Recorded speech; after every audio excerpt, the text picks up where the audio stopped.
It's a sunny day. You wake up and start walking to the university. After 10 minutes, the sun goes away and it starts raining. You quickly find shelter under a building and realize that you want to take a cab to the university. You use Get Taxi to book one.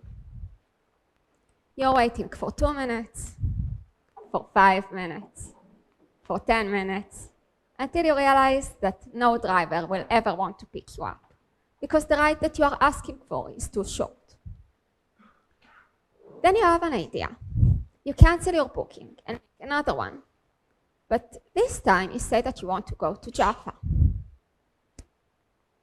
A cab quickly arrives, and after 2 minutes you tell them that actually you forgot something at the university, so you ask him to drop you off at the university.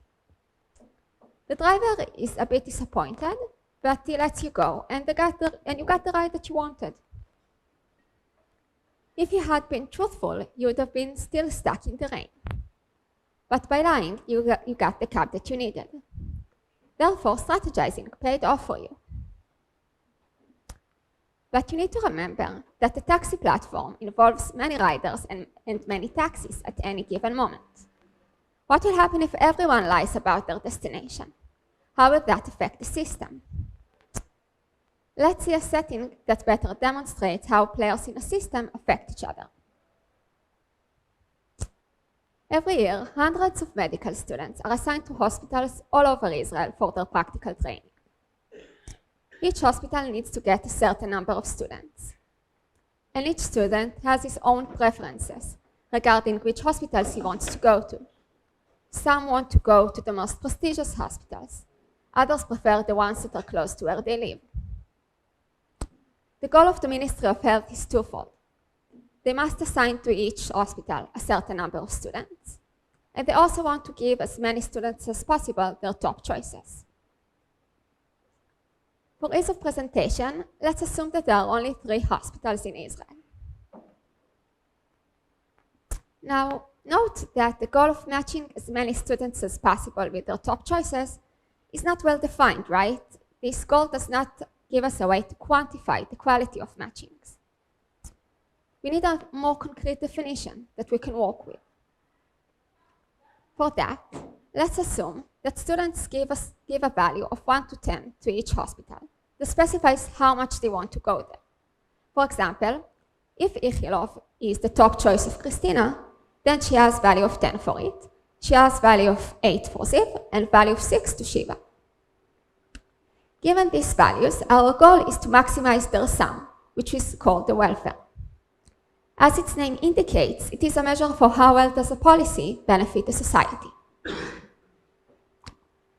For example, if there are 2 spots in Ichilov, and both Christina and George want to go there, then we can get welfare of 20 by assigning both of them to Ichilov.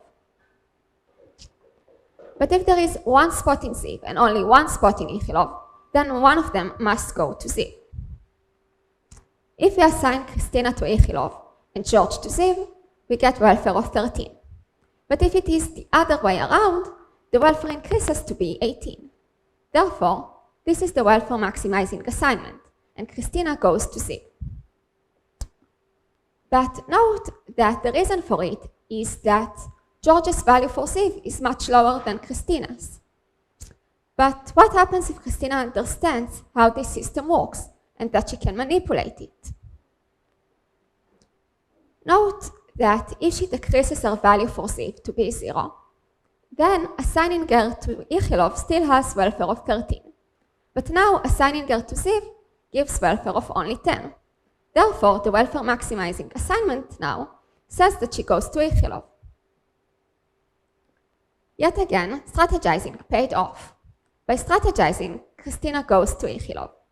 But if she were truthful, she would have gone to Ziv. Therefore, this program that I just described is not strategy proof.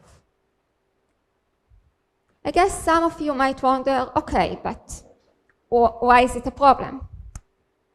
And the answer to that is that if the program is not strategy proof, then everyone will lie about their values. A program that cannot even tell the values of the students will never be able to maximize the sum of those values. To conclude, matching medical students to hospitals is only one example of a case where we want to maximize the total satisfaction, which we call welfare, while taking into account strategic considerations. Another such example, which might sound familiar, is elections. In elections, you are asked to vote to the party that best aligns with your beliefs and values. However, people are often tempted to vote to the largest party, or vote to small parties because they fear, or don't vote to small parties because they fear that they will not pass the electoral threshold. Another example, which happens to be the focus of my research, is auctions. But what is an auction? Simply put, an auction is a situation where there is an auctioneer who has some item, say a painting, and there are several bidders. Each bidder has a value for the item that specifies how much they are willing to pay for it.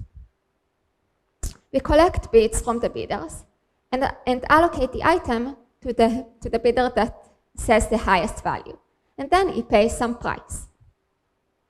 Similarly to before, our goal is to maximize the welfare, which means in this case that we want to give the painting to the player with the highest value. But note that the art auction situation that I just described seems a bit far-fetched, right? It does not seem like something that has much to do with your life. However, auctions are not a niche problem. The model of an auction captures situations that happen all the time. For example, Google and Facebook constantly run auctions to determine what ads you see when you surf the web. In addition, governments use auctions to allocate public goods, such as housing. For example, consider מחיר למשתכן. In addition, auctions are also used to regulate pollution. For example, companies in Europe must participate in auctions to obtain pollution permits. So, as I said, our goals with auctions are to maximize the welfare in a way that is strategy-proof. But we have another consideration that we need to take into account. We also need the auction to be computationally efficient, so it can be used in practice. And when I say computationally efficient, what I mean by that is that it has to have a program that implements it and has reasonable running time. So the first auction that comes to mind when you think of auctions is called the first price auction. In the first price auction, the highest bidder wins the item and pays the bid that he reported. But note that the red bidder could have said that her value is 101 and would have still gotten the painting, but now she would have paid much less for it. Therefore, the first price auction is not strategy-proof. Fortunately, it is well known that there is an auction that satisfies all these properties, which is called the second price auction. In the second price auction, the highest bidder wins the item and pays the bid that was set by the second highest bidder. And the fact that it is strategy-proof can be mathematically proven.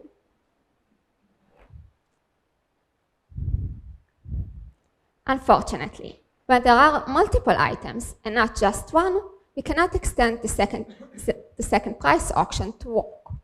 Understanding what can be done when there are multiple items is the core of my research as a computer science PhD student. It is known that you can maximize the welfare and be strategy-proof if you neglect computational considerations.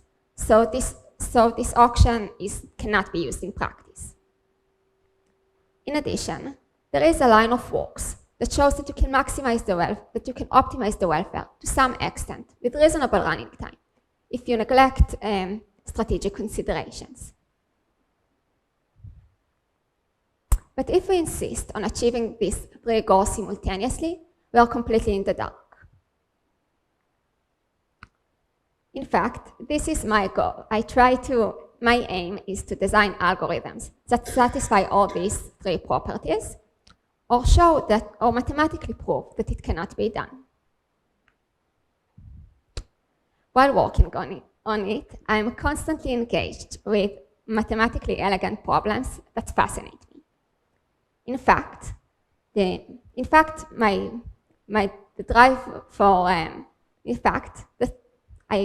thrill of thinking about these problems is what drives my passion for research. To sum up, I hope that I managed to convince you that strategic environments are everywhere, from elections to surfing the web to auctions. And for these systems to work properly, we need to have access to the true values of the users. It would have been amazing if we had a way to detect lies. But since we don't have one, we need to design systems where strategizing is simply not beneficial. And that's it. Thank you. Thank you.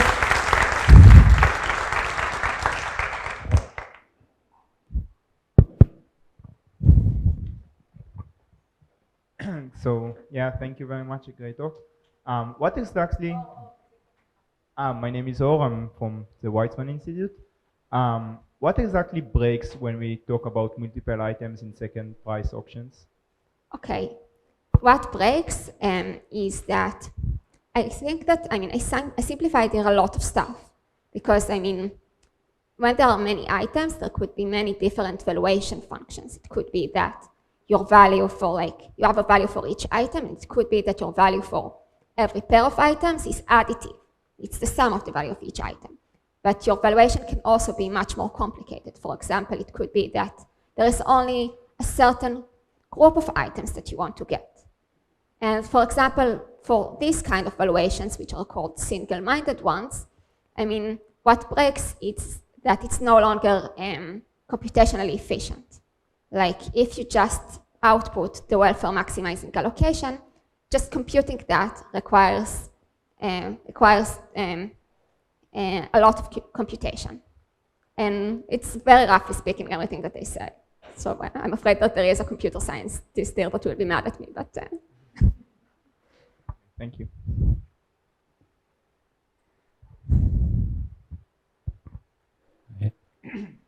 Shahar from Tel Aviv University. So I know that in my field, in ecology, there's something called honest signaling, so that when an animal tries to signal something, the fact that the signal costs as much as, the signal costs something, then it proves like a sort of honest way of what the price for the individual actually is. Is there a way maybe to translate this into your field, like to make the bid somehow be linked to the actual value in any way? Yes, I think there are fields like in algorithmic game theory that are related to what you say, but I think that you can think of your value as an indicator of like what you are willing to pay, because if you, even in the first price auction, you take the risk that you might pay that. So in a way, it signals that you are able to. Yes, and also, there are works in my field about, for example, finding the right candidates for a job, and then they talk about, the importance of a signal. For example, they talk about the signal of education, that if it's like, it costs you education. And yeah, I'm not sure that I can phrase it coherently, but there are works about it. Maybe I need to think about it more. Hi, I'm Sima from the Hebrew University. I'm sorry if I missed it, but I wonder if you need to know the strategy beforehand that the user might apply for in order to design an algorithm, like in your design. And if not, can you repeat? You asked if you need to know the strategies that are used by the others. Yeah, if you need to know exactly what the strategy would be to design an algorithm that would overcome it, or. I think that I think of it the other way around. I try to design like algorithms where no strategizing is needed in the first place. like where each player can just say his true value and he will never benefit from trying to do anything else, no matter what the other players do. This is like my holy grail. Does it answer your question? Okay. Last question.